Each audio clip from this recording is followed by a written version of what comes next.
Hello അസ്സലാമു അലൈക്കും. അപ്പം ഇന്ന് നമ്മളെ മഹലില് ഒരു പരിപാടി ഉണ്ട് കേട്ടോ. വർഷങ്ങളോളം നടത്തി വരാനുള്ള ഒരു പരിപാടിയാണ്. അപ്പൊ നമ്മളവിടെ അങ്ങനെ നല്ല ഇറക്കിക്കൊണ്ടിരിക്കുന്നത് നമ്മളെ വാപ്പുട്ടിയാക്കാണ്. വാപ്പുട്ടിയാക്കാൻ തന്നെ ചോദിച്ചു നോക്കട്ടോ എന്താ പരിപാടിന്ന്.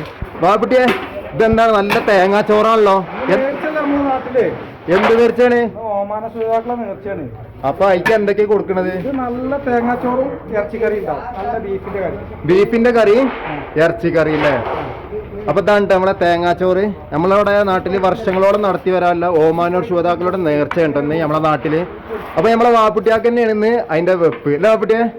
കഴിഞ്ഞല്ലോ വാപ്പുട്ടിയല്ലേ വെച്ചത്? സിദ്ധിയാക്ക അവിടെ നിൽക്കുന്നുണ്ട് കേട്ടോ. സിദ്ധിയാക്കാന്തി ചോദിച്ചോക്കെ ഈ നേർച്ചനെ കുറിച്ചിട്ട്. സിദ്ധിയാക്ക ഈ നേർച്ചനെ കുറിച്ചിട്ട് എന്താ അഭിപ്രായം?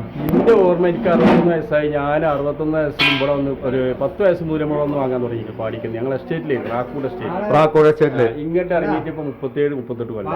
38 കൊല്ലം. സിദ്ധിയാക്ക ഈ നേർച്ചഞ്ഞ് കാണുമ്പോഴേ കുറെ ആളുകൾ ഇങ്ങനെ ഓരോന്ന് ഇങ്ങനെ പറയും. അതിന് നിങ്ങൾക്ക് എന്താ പറയാനുള്ളത്? ഓര് പറയുന്നവര് പറഞ്ഞിട്ട് പോകുന്നല്ലാത്താണ് പറയണോലെ അങ്ങനെ പറയാം. മുന്നോട്ട് പോകും. നമ്മളിങ്ങനെ നേർച്ച നടത്തിയിട്ട് മുന്നോട്ട് അങ്ങനെ പോകും. മുന്നോട്ടേ പോയി പറയണവരോട് പറയട്ടെ. വൈകുന്നേരം പിന്നെ മൗലൂദിന് ശേഷം ആളുകൾ ഇവിടെ വരും.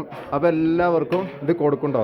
നല്ല തേങ്ങാച്ചോറ്, മഞ്ഞ കളറിലുള്ള തേങ്ങാച്ചോറും നല്ല ഇറച്ചിക്കറി.